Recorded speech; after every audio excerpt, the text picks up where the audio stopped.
Okay, we are going to be tackling your create an Instagram framing ad, and we need to do this a little bit differently than what we have been doing before.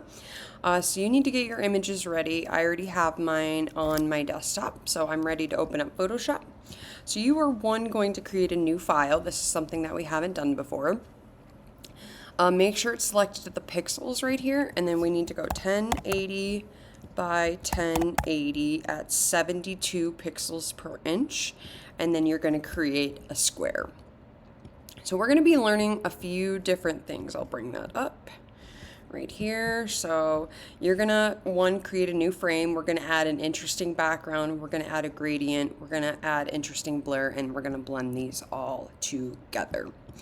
So let me minimize this. So one, I'm going to bring in my lily pad image right off of the bat. This is going to be my first interesting background right there.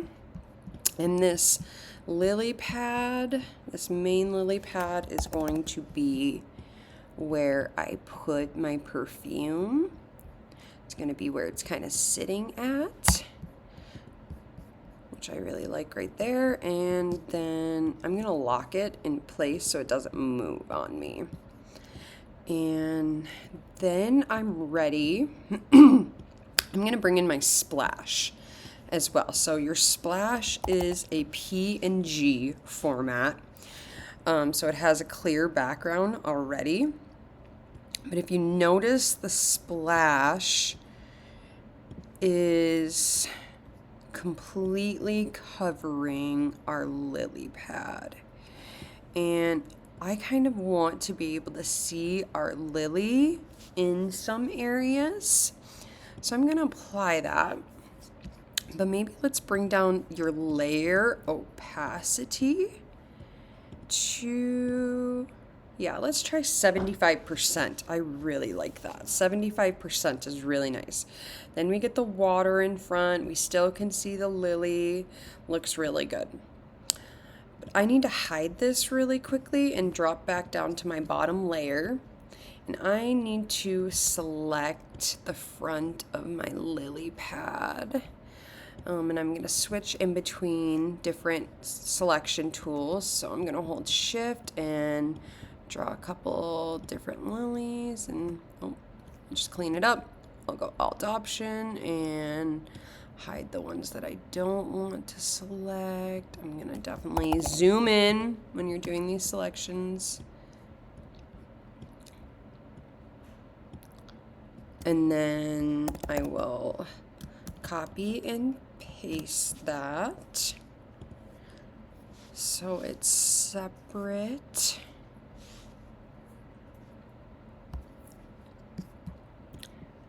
So I can put my perfume bottle in between these two layers, which I'm gonna do.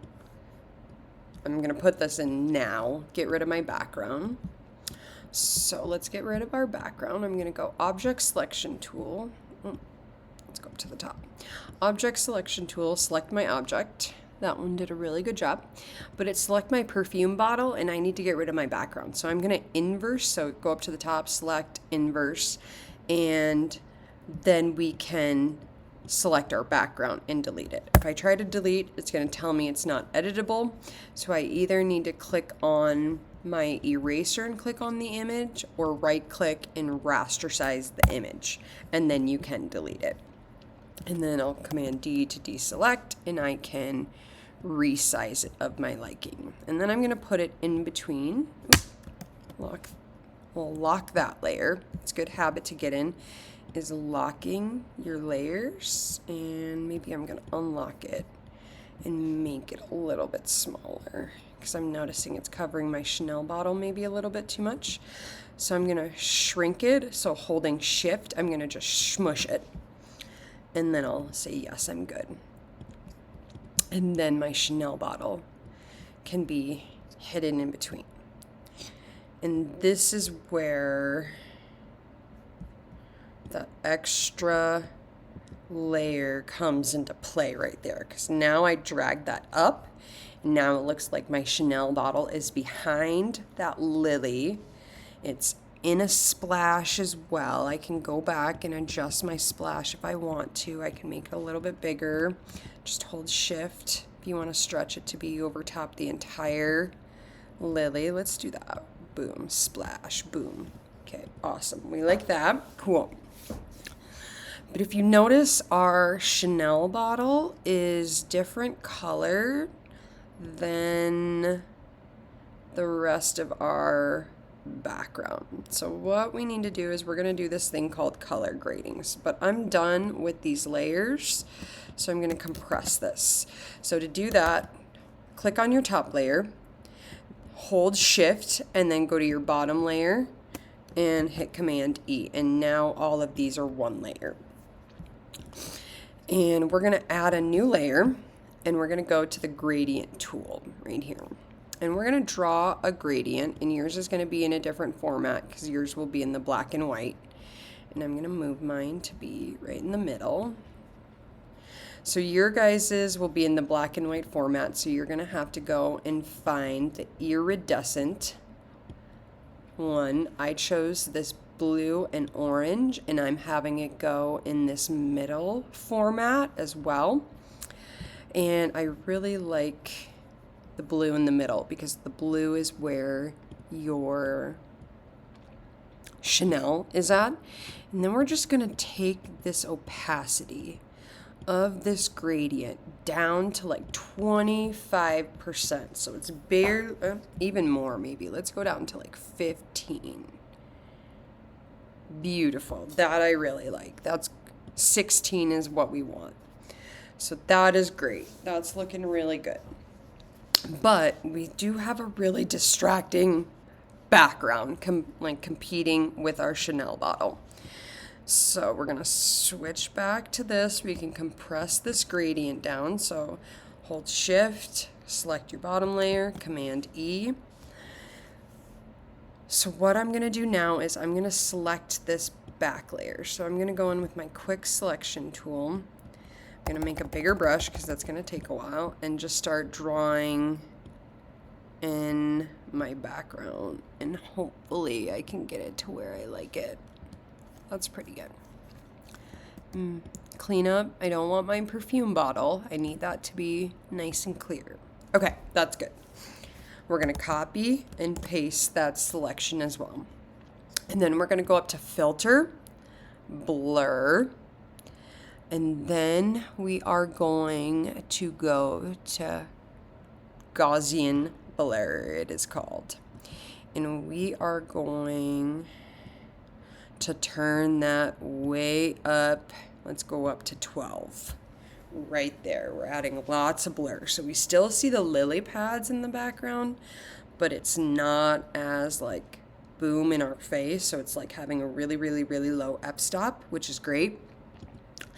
But if you notice, I've got some spots where it's like a little not so great. So what I can do is I can go in, and I'm going to teach you guys a new tool.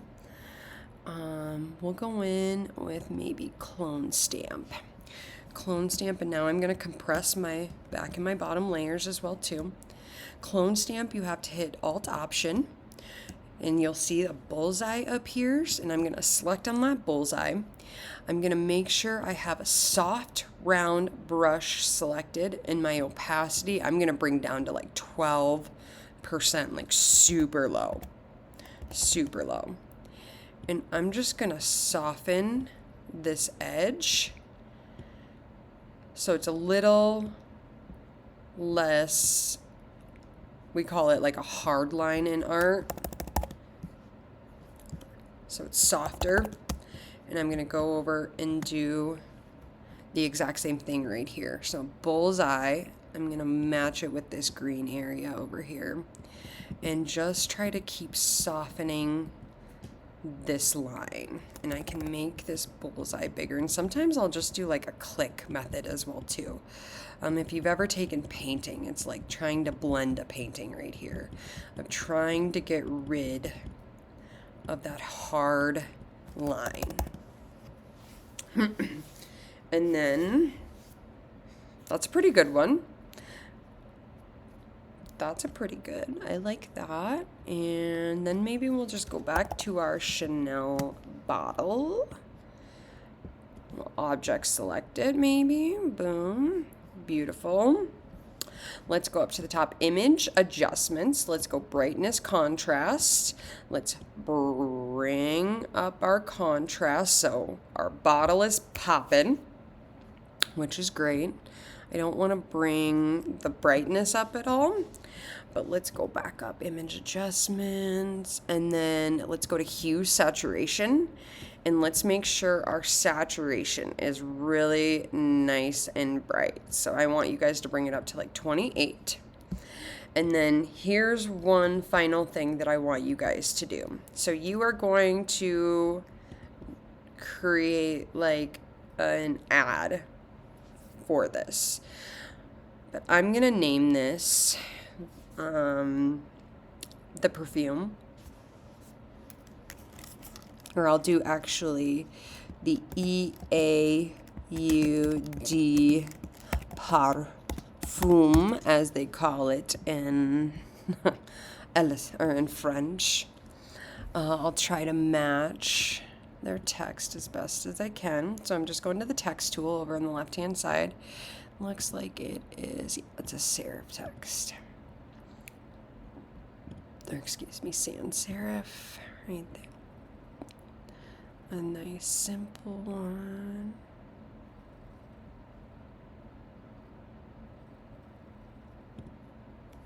Perfect right there. I'm gonna change the color to white. Boom. I'm doing that, but I want you guys to write Chanel number 5 so I know you did this.